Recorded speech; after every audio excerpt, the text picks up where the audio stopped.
friends, welcome to Liberty Mills Homestead. This is Sage. Today I wanted to render some tallow, and so I wanted to take you along with me to show you how I do that.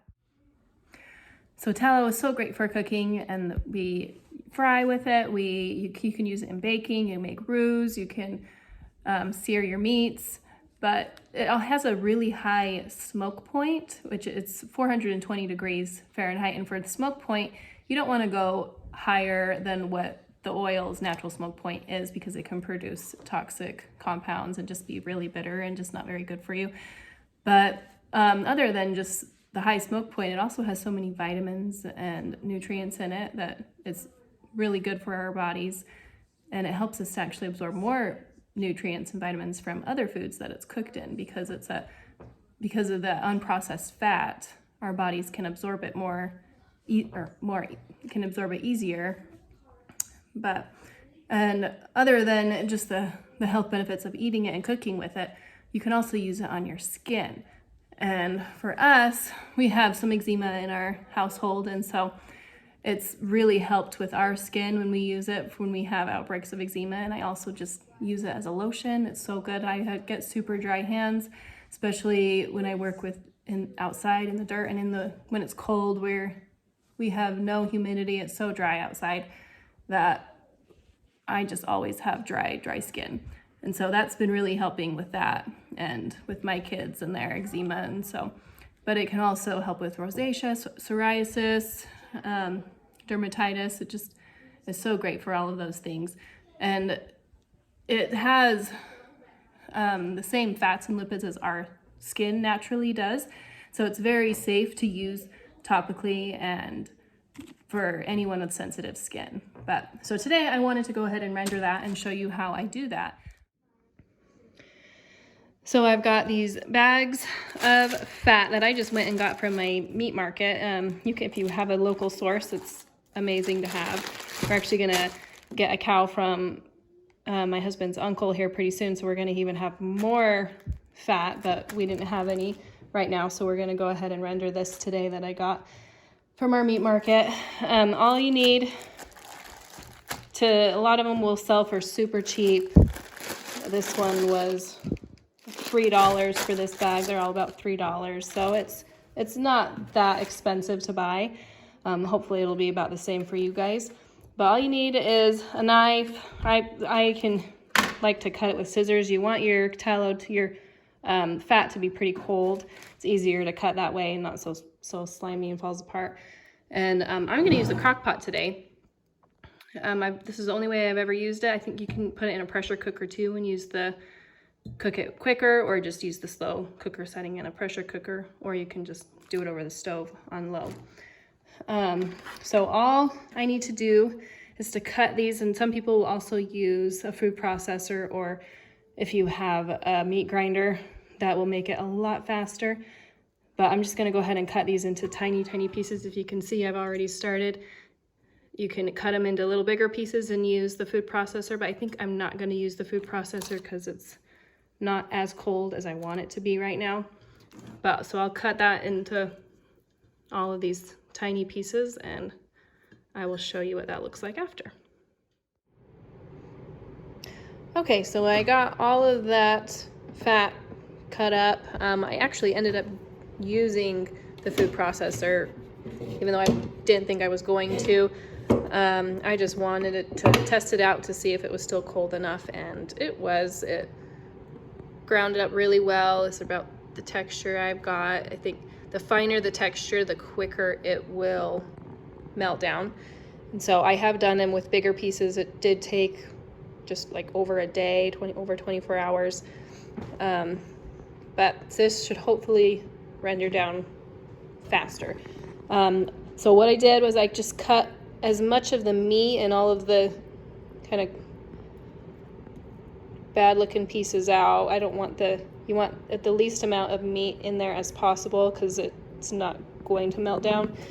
But if you do get some in there, it's okay, as how we render it, it will separate and you should just be left with the fat. So the next step we're going to do is I'm going to pour some water in it. This is called the wet water method.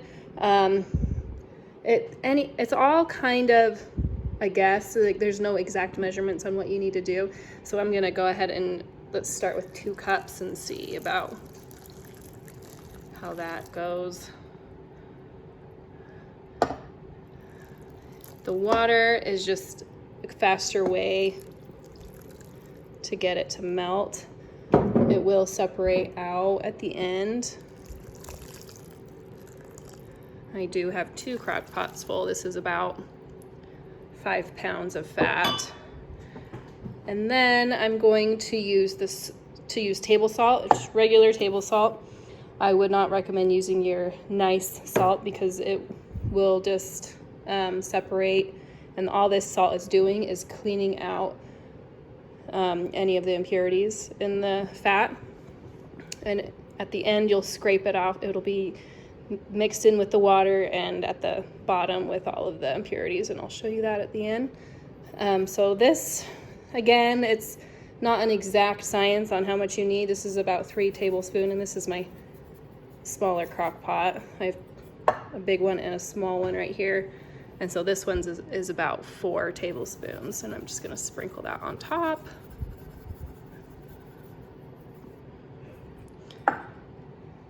And all I'm gonna do is just close it up and turn it on low.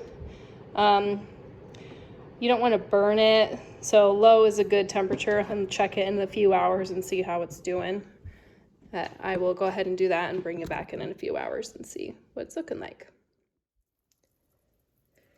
Okay, so it's been about 10 hours. I got both my crock pots here going.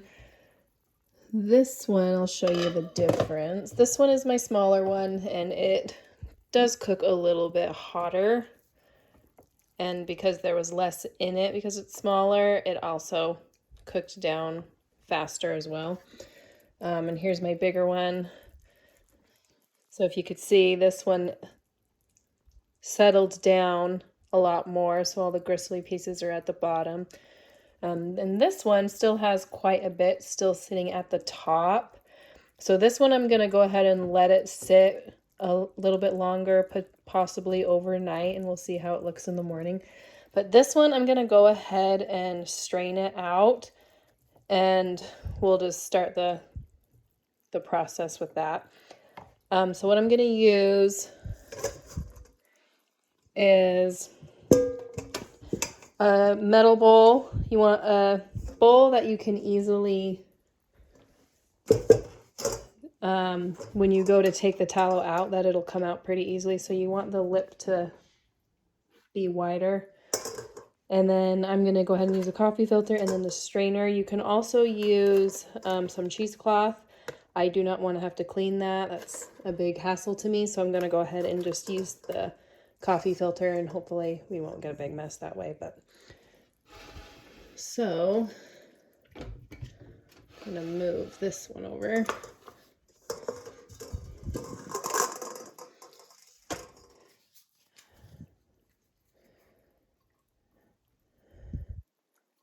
You're just going to ladle it in.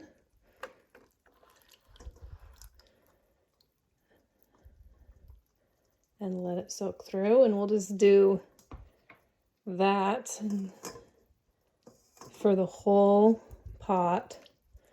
And then as the coffee filter fills up with the gristly pieces, we'll go ahead and toss those, and then just keep pouring it through.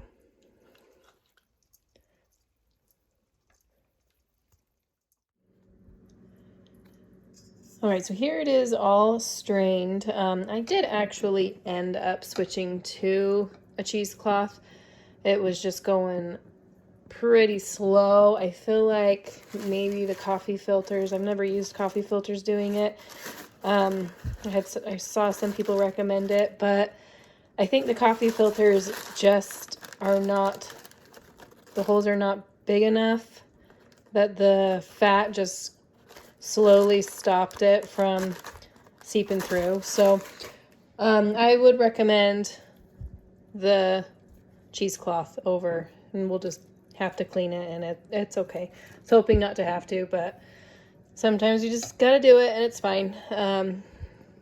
But so what we're gonna do is just sit this in the fridge, and tomorrow we'll take it out and do the process of cleaning it. And then we'll also tomorrow, I'll let this one sit overnight, and then tomorrow I'll go ahead and sift this one out also and do the same process, but I'll show you how to do it with this one while it's done. So I will put that in the fridge and let it harden, and I'll show you what it looks like tomorrow. So here it is the next morning. It is completely solidified. When I go to move it, it slides out pretty easily. So I'm gonna go ahead and take it out. All right, so here it is. There is like a gelatinous mold from the water and the salt. That is all stuff that, all the impurities that came out of it. So what I'm gonna do is go ahead and just scrape it off using a knife or a bench scraper, whatever works best for you.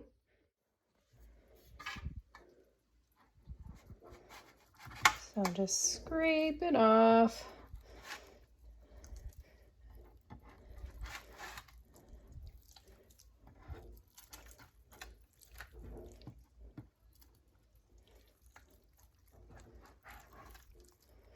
And just put it in the bowl or throw it away. I'm not sure, maybe even chickens would like it. But we'll go ahead and just get rid of that.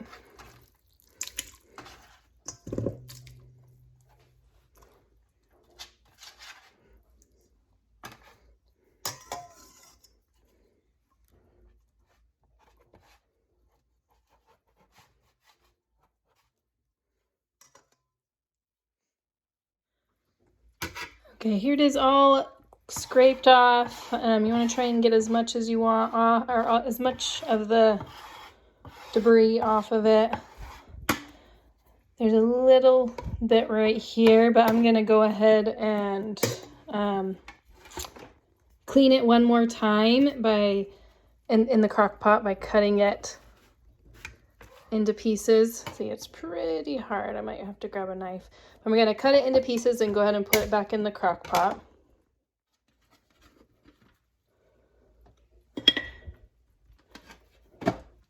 And the crock pot's clean. Don't put it in your used one from last time. Just clean it out. And then I'm gonna put the salt in again because that will get out any more impurities that are in it, as well as the water. Again, it's not an exact science on the amount. I'm doing about 4 cups. Salt was about 4 tablespoons, 3 to 4 tablespoons. And then we're gonna set that on low and let it melt and render down. And then that salt, we're gonna cook it for about an hour, a couple hours, just to give it some time to let the salt pull out any of the impurities, and then we'll do the process again. So the second rendering is done, and so I'm gonna go ahead and pour it through the cheesecloth again and strain that out, and then we're going to refrigerate it for the second time and do the scrape again. And here it is after that second cleaning and rendering. You can see there's just a little bit of the impurities in there that we'll go ahead and scrape off. And here is the water. It's pretty clear. It's not a gel anymore. So for me, you can render this another time just to make sure it's super clean. But for me, I think I'm gonna go ahead and just scrape this off and call it good. But I've got that second batch right here. It's gonna start the second cleaning, and then we'll do this process again with this one. Okay, so now it's been completely scraped off. I've got that top thin layer scraped off, and it is very white and clean. So to make sure it is shelf stable, you want to have no water in it at all. So to do that, I'm going to cut this back up, and then I'm going to put it in a double broiler. And so it's just the pot with water. I've got this glass dish raised just a little bit. You can put it on a rag. You just don't want it touching the very bottom just to keep it from cracking. So I got that starting to heat up. And then I'm gonna go ahead and cut this into pieces.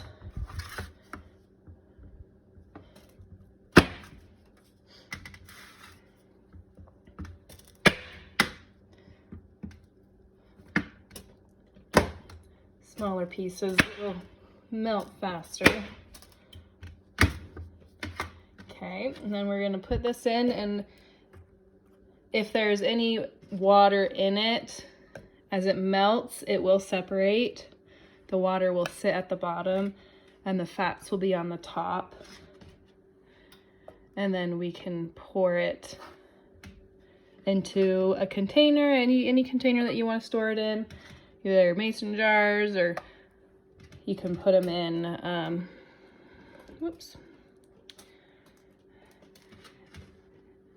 in any mold that you have, shapes that you have for easy storage. So we'll go ahead and let this melt, and then we'll see if there's any extra water that we can take off. All right, so here it is all melted down. This one actually looks pretty good. If you had extra water mixed in with the tallow, it would separate and you could see a water line down here, and I do not see one. So the only reason to do this is to just make sure it's shelf stable if that's where you want it. But you don't have to do this, the third melt. You can just, once you make that big patty, you can slice it and then just put it in the fridge.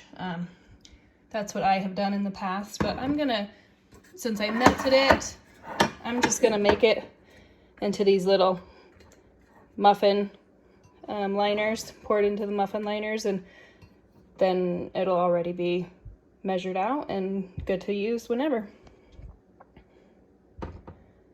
So we'll just pour some in. Then we'll let that harden, and they'll be good for storage.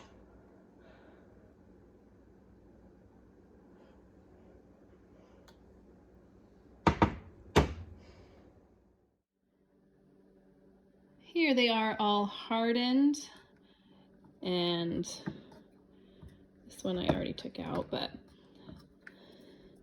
so completely solid. Nice and white, there's no smell.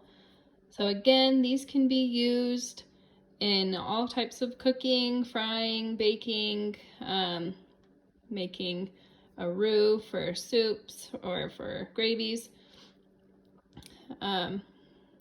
sauteing. But these can also be used for lotion. You can make your own lotions with them, as well as soaps, and I want to try to make a shampoo bar. I have never used a tallow shampoo bar, but I'm excited to try that. So if you are interested in another video, I'll take you along and show you how I make some lotion and possibly a shampoo bar if I can get that figured out. But thank you so much for joining me, and let me know if you follow this video, and if it works out well for you. If you have any questions or any tips for me, I would love to hear about them. But have a wonderful day.